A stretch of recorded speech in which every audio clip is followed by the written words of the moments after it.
하나님은 왜 아벨의 제사는 받으시고 가인의 제사는 안 받으셨을까에 대해 히브리서에서 다음같이 분명히 말씀해주고 계십니다. 믿음으로 아벨은 가인보다 더 나은 제사를 하나님께 드림으로 의로운 자라 하시는 증거를 얻었으니 하나님이 그 예물에 대하여 증거하심이라. 저가 죽었으나 그 믿음으로써 오히려 말하느니라. 즉 아벨은 이 믿음의 비밀이 있는 사람이었습니다.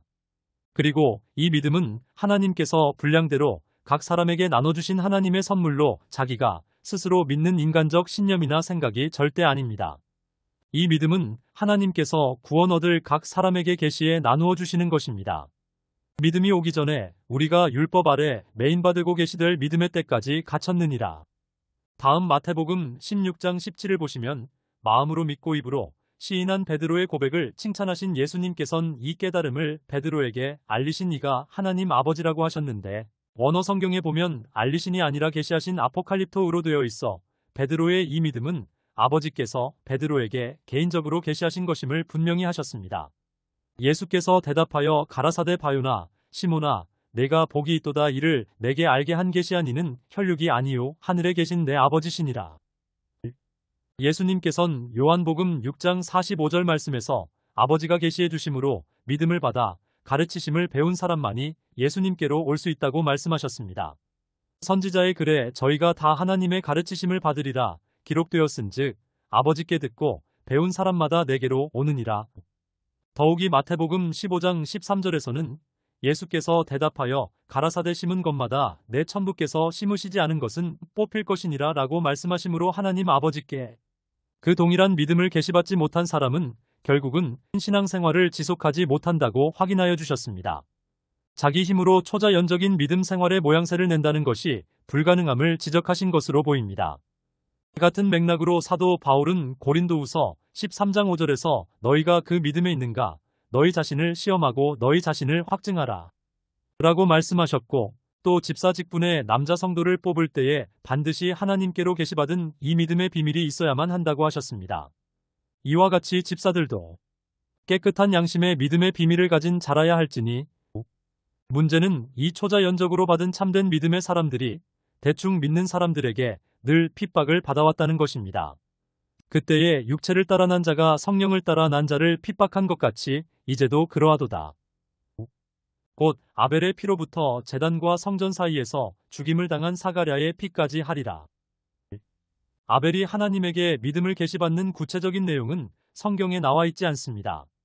그러나 아브라함이나 모세 같은 후대의 성도들에게 계시된 내용들은 나오므로 우리가 해당 성경 구절들로서 아벨이 받은 계시를 역으로 추측해 볼 수 있기에 제가 그 성경 구절들로서 아벨의 개인적 체험과 계시를 한번 상상해 보겠습니다. 구약 성경의 문장들을 연구하는 이스라엘 학자들이 지적한 바에 따르면 성경 말씀이 미래의 일은 과거 시제로 진술하고 과거의 일은 미래 시제로 진술하는 문장들이 있다고 합니다. 시간을 초월해 계시는 하나님만이 가능한 문장입니다. 이것은 아벨에게는 미래인 후대 성도들에게 계시된 내용들이 사실은 아벨에게도 적용되는 것들이 많다는 것을 암시합니다.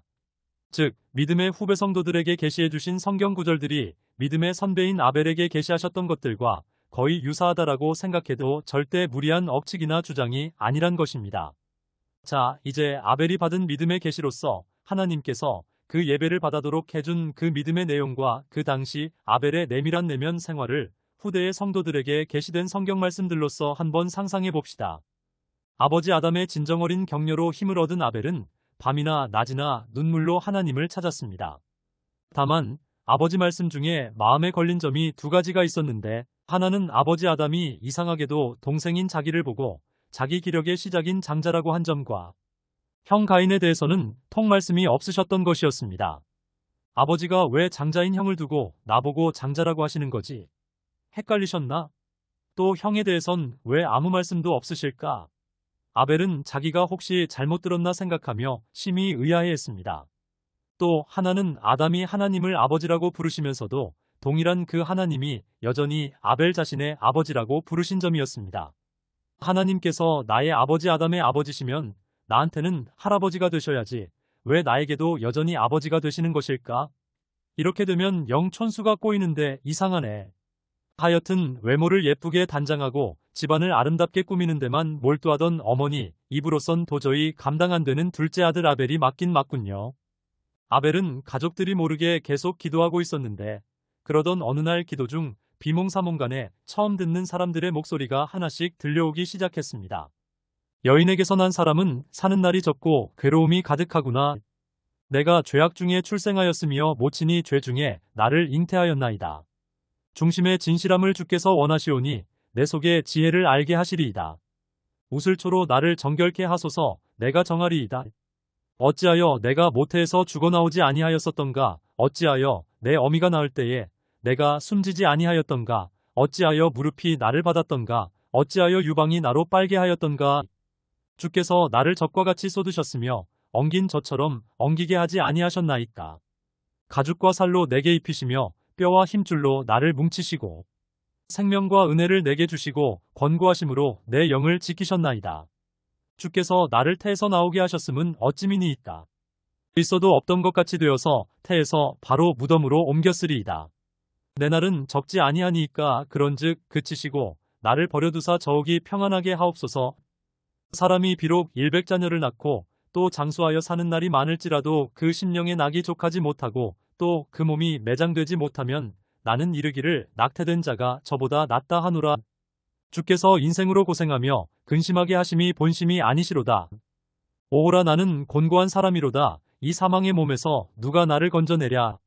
사람이 다시 태어나지 아니하면 하나님 나라를 볼 수 없느니라. 갑자기 정신이 퍼뜩 들어 깨어난 아벨은 놀라면서 이게 다 무슨 소리들인가?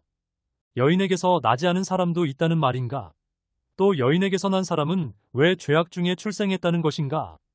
아벨은 어머니에게 자신과 형의 출생의 비밀을 물어보던 때에 어머니 이브가 괴로워하시며 주저주저 하시던 게 생각나며 깜짝 놀랐습니다. 아니 그 참하고 고우신 어머니가 죄 중에 나를 임신하셨다니. 하나님께서 친히 아버지와 어머니를 짝지어 주셨고 또 부부의 혼인과 침소는 귀하다고 하셨는데 어찌 어머니가 죄 중에 나를 임신하셨다는 말인가? 그때 아벨은 자기의 죄와 잘못을 어머니께로 책임 돌리는 생각은 전혀 없이 오히려 자기 속에 죄된 본성이 심각할 정도로 뿌리 깊고 근원적인 것임이 갑자기 깨달아졌습니다. 왜 보시기에 좋았더라 하셨는데 오호라 나는 곤고한 사람이로다 라고 하며 또 낙태된 자가 더 낫다는 말까지 하는 걸까? 사람이 다시 태어나지 못하면 안 된다니 그럼 내가 모친에게서 태어날 때 뭔가 잘못이 있었다는 말입니까? 다시 태어나야만 하나님 아버지의 나라로 들어간다니? 아, 오호라 슬프도소이다. 주 하나님이시여. 이게 무슨 일입니까? 에덴 동산에서 도대체 무슨 일이 있었던 것입니까? 주여 저는 죄인입니다. 저를 떠나소서. 그러자 드디어 하나님의 음성이 들려왔습니다. 아벨은 하나님의 양이었기에 곧바로 목자이신 아버지의 음성을 알았습니다. 아담의 아들 아벨아 내가 복이 있도다. 내가 나를 택한 것이 아니요 내가 너를 택하여 세웠단다. 내 양은 내 음성을 들으며 나는 저희를 알며 저희는 나를 따른단다. 너는 내 사랑하고 기뻐하는 장자란다. 생명으로 인도하는 문은 좁고 길이 협착하여 찾는 이가 적단다. 삼가 말씀에 주의하는 자는 좋은 것을 얻을 것이요 여호와를 의지하는 자가 복이 있느니라. 아벨은 너무나 감격하여 크게 울부짖으며 하나님께 말씀드렸습니다. 오주 하나님 무한한 감사를 드립니다. 이 죄인의 기도를 들어주사 이렇게 만나주시니 정말 몸둘 바를 모르겠습니다. 주여 제가 말하겠사오니 주여 들으시고 제가 주께 묻겠사오니 주여 제게 알게 하옵소서. 제가 주께 대하여 귀로 듣기만 하였사더니 이제는 눈으로 주를 배움나이다. 주님 티끌과 같은 저라도 감히 주께 여쭙겠습니다. 주님, 제 형 가인이 있는데 왜 저를 장자라고 부르시나요? 제 육신의 아버지도 그러시고요. 하나님께서는 이렇게 대답하셨습니다. 나도 안다 내 아들아, 나도 안다. 이때 아벨에게 환상이 열리며 어떤 노인이 손자 둘에게 팔을 엇갈리며 안수하는 환상이 보였습니다.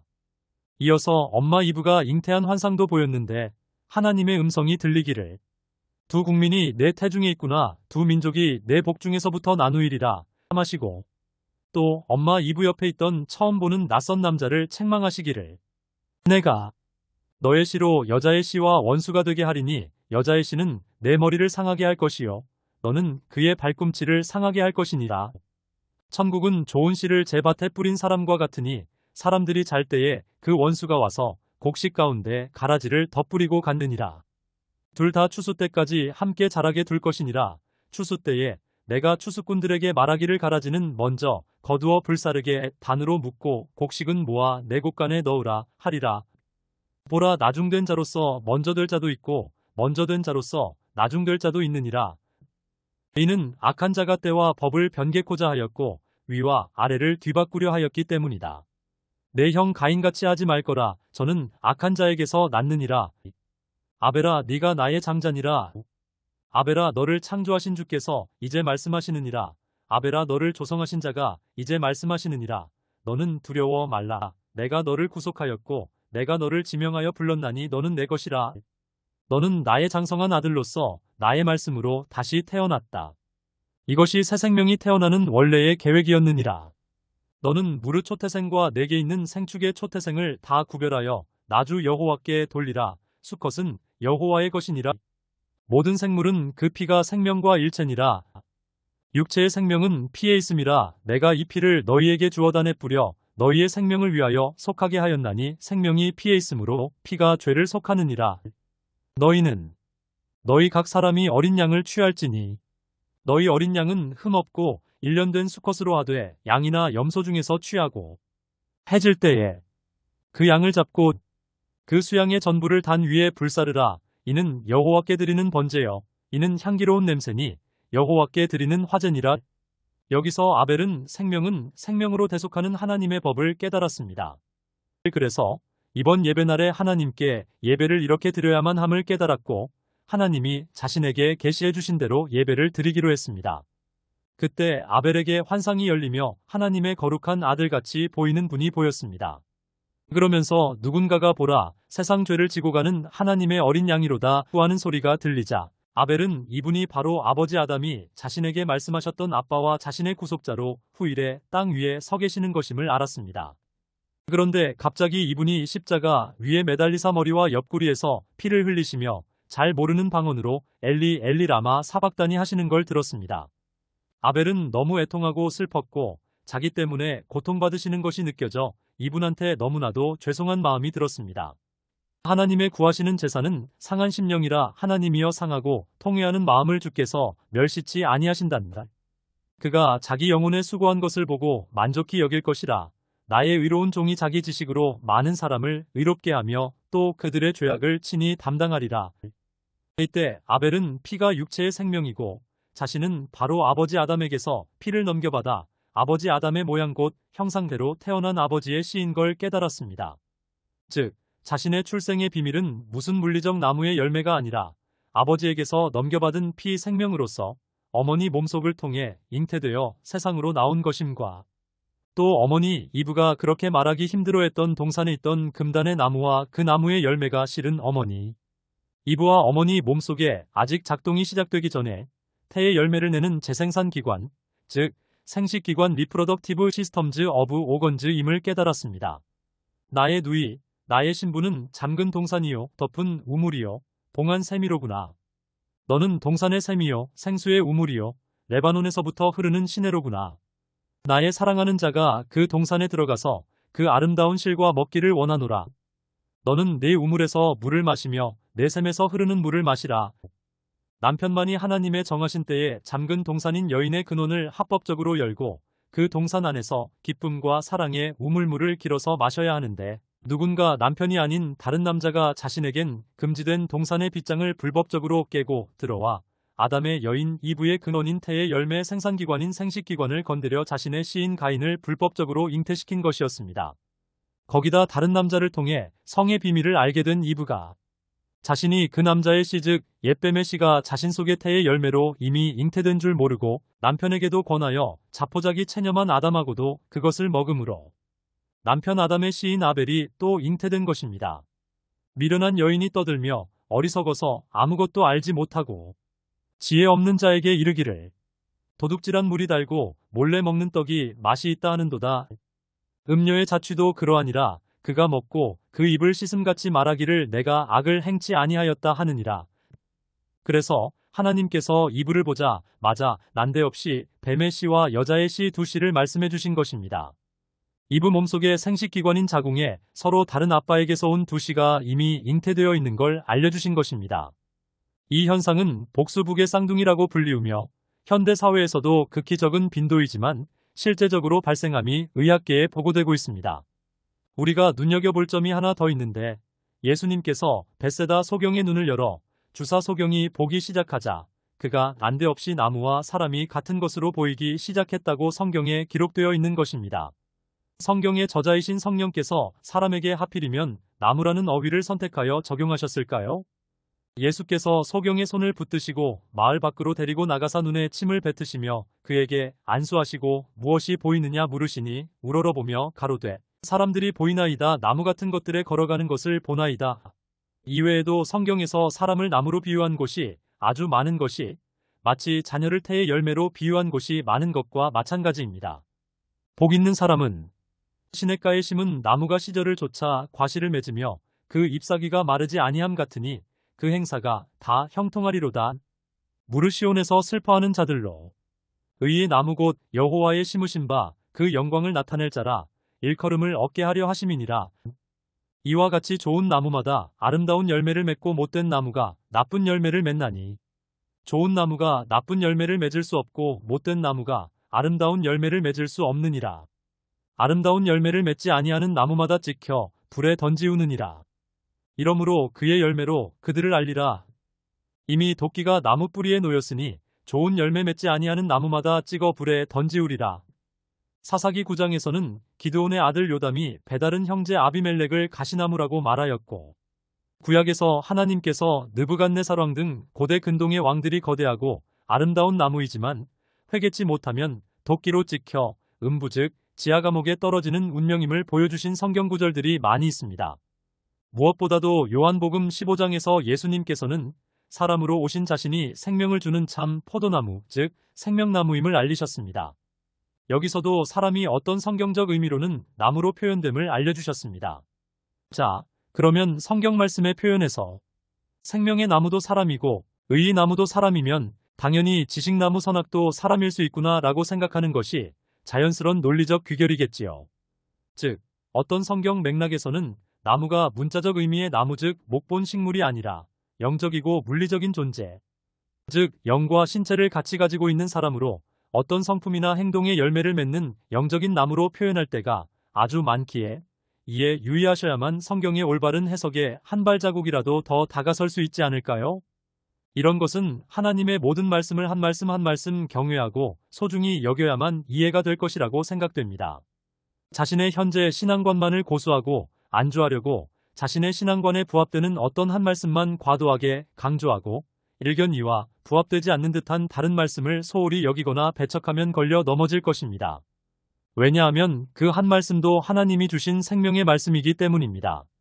여호와께서 그들에게 말씀하시되 경계에 경계를 더하며 경계에 경계를 더하며 교훈에 교훈을 더하며 교훈에 교훈을 더하고 여기서도 조금 저기서도 조금 하사 그들로 가다가 뒤로 넘어져 부러지며 걸리며 잡히게 하시리라. 이 모든 것을 다 듣고 이해가 된 아벨이 다른 뭔가를 다시 질문하려 하자 하나님은 이미 그 질문을 아시기에 즉각 답변해 주셨습니다. 오늘 내가 너를 말씀으로 다시 낳았단다. 모태에서 혈통과 육정으로 한번 태어났던 너는 내가 아벨아 하고 너를 부를 때 나의 말씀으로 다시 태어났단다. 내가 부르면 천지가 일제히 서느니라. 내가 내게 다시 태어나야 하겠다 하는 말을 기이히 여기지 말지니라. 그때 아벨은 왜 하나님을 할아버지라 부르지 않고 아버지라고 불러야 되는지를 알았고 또 모친에게서 태어난 사람은 뭔가 잘못된 것이 있었기에 반드시 다시 태어나야만 중생해야만 한다고 하신 것임이 깨달아졌습니다. 그러면서 다시 또 다른 사람의 음성이 들려왔습니다. 내 형질이 이루기 전에 주의 눈이 보셨으며 나를 위하여 정한 날이 하나도 되기 전에 주의 책에 다 기록이 되었나이다. 하나님은 이때 말씀하시기를 나의 책 성경에는 가인이 아담의 아들이라거나 아담이 자기 형상과 모양대로 가인을 낳았다라는 말이 전혀 없단다. 이때 또다시 누군가가 주의 책을 읽는 것이 들렸습니다. 이것은 아담의 계보를 적은 책이니라. 하나님이 아담을 창조하실 때에 하나님의 모양대로 지으셨고 아담은 130세에 자기의 모양 곧 자기의 형상과 같은 아들을 낳아 이름을 셋이라 하였고 아담은 셋을 낳은 후 800년을 지내며 자녀들을 낳았으며 그는 930세를 살고 죽었더라. 동시에 또다시 엄마 이브의 젊은 목소리가 들렸습니다. 하나님이 내게 가인이 죽인 아벨 대신에 다른 씨를 주셨다. 엄마의 이 목소리를 듣자 아벨은 자신과 자신 대신에 올 셋이라 불리울 동생은 아담의 모양과 형상이라는 것에 감사하면서도 한편으론 너무나 놀라 하나님께 하나님 아버지 제가 죽는다고요? 라며 크게 목 놓아 울부짖었습니다. 그러자 하나님께선 나는 부활이요 생명이니 나를 믿는 자는 죽어도 살 것이니라 라고 아벨에게 말씀하셨습니다. 그때 다시 하나님의 음성이 들려왔습니다. 내가 이것을 너희에게 이름은 너희로 실족지 않게 하려 함이니 때가 이르면 무릇 너희를 죽이는 자가 생각하기를 이것이 하나님을 섬기는 예라 하리라. 저희가 이런 일을 할 것은 아버지와 나를 알지 못함이라. 아 하나님, 저는 주의 비천한 종이오니 말씀대로 제게 이루어지이다라고 말하면서 아벨은 형이 하나님을 섬기는 방식이라고 하면서 자신에게 해를 끼칠 것을 깨닫고는 담담히 받아들이게 되었습니다. 아벨은 오실 어린 양의 표상으로서 장자이므로 자신도 예표의 피를 흘림으로써 하나님이 이 장자를 데려가실 것이었습니다. 우리는 여기서 세베대의 아들들로서 예수님의 사도들인 야고보와 요한 형제의 경우에 장자 야고보가 사도의 사역을 채 시작도 하기 전에 헤롯 왕에게 순교함으로 일찍 하나님 아버지께로 먼저 돌아가고 그 대신 동생 요한 사도가 복음의 큰 사역을 하신 이유가 어렴풋이 짐작됩니다. 장자 야고보 성도의 피가 요한 사도가 예수님의 발자취를 따르는데 뿌려짐으로 동생 요한 사도는 로마의 무시무시한 처리빨에도 불구하고 죽지 않고 끝까지 살아서 예수님을 전했습니다. 사실은 로마인들이 요한을 끓는 기름솥에 넣는 등 별 수단을 써도 그가 죽지 않자 반모섬으로 유폐시켜버린 것이었지요. 아벨이 환상에서 깨어나니 하나님도 보이지 아니하시고 주변엔 아무도 없었습니다. 아벨은 이제 어린 양으로 일련된 수컷 양을 하나님께 제물로 드려야만 된다는 걸 알았습니다. 왜냐면 이 어린 양은 훗날 이 땅에 오사 모든 사람들의 죄를 대신 짊어지시고 고난 받으시려 하나님이 예비하신 그 진정한 어린 양 구속자를 상징한다는 걸 깨달았습니다. 그래서 형 가인이 뭐라고 하든지 말든지 어린 양을 준비하여 하나님이 보여주신 대로 어린 양의 머리에 안수하고 하나님의 지시하심일지라도 너무나 미안한 마음으로 어린 양에게 칼을 댔습니다. 양은 피를 흘리며 죽어가면서 매에 매에 매에하며 동물의 방언을 하였습니다. 그러자 아벨에게는 이 소리가 엘리 엘리 라마 사박다니 방언으로 들리면서 아벨 자신이 목자이신 하나님의 양으로 합법적인 첫 물리적 수컷이라는 것이 다시 한번 깨달아지며 소스라치게 놀랐습니다. 5부에서 계속됩니다.